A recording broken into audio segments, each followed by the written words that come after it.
কি দিয়েছে ঘটনাটা? ঘটনা রয়েছে, আমরা বিজেপি মেম্বার, তারা বিভিন্ন কথা নিয়ে আমাদের বিজেপির সঙ্গে বিভিন্ন কথা বলে, তার জন্য আমরা প্রতিবাদ করি। এবং কিছুদিন আগে রাস্তার দাঁড়িয়ে বলতেছে যে এই নোয়াপাড়া থেকে বিজেপি করে দেখবো আমরা, আমাদের বিরুদ্ধে। কারা?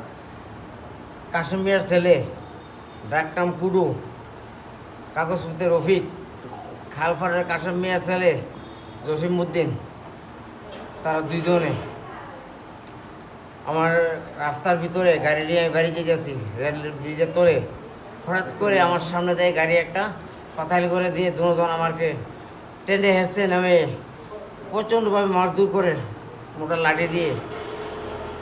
আমি বলতেছি যে এটি কী করতেছস তোরা? বলতেছে যে আর বিজেপি করবি, আর বিজেপি করবি, শুধু একটাই কথা। আচ্ছা, যারা আপনাকে মারধর করলো তারা কোন দলের কর্মী ছিল বা কে ছিল আপনি কি জানেন?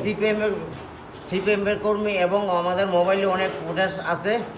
তারা 2023-এও এই লাঠি তোরা নিয়ে এসে প্রচণ্ড হামলা উদ্ধৃতি করার চেষ্টা করেছিল। এটা সবাই জানে, সবাই মিডিয়াও জানে, সবাই জানে, শুধু আমি না, একজন না, সবাই জানে। আপনি কোন পঞ্চায়েতের লোক ভাই? আমি রঘুনাথপুর পঞ্চায়েতের মেম্বার, 5 নম্বর ওয়ার্ডের, এবং তথা মাইনরিটি প্রেসিডেন্ট আমি, আপনার নাম? সভাপতি। আপনার নাম? আমার নাম জসির আহমেদ।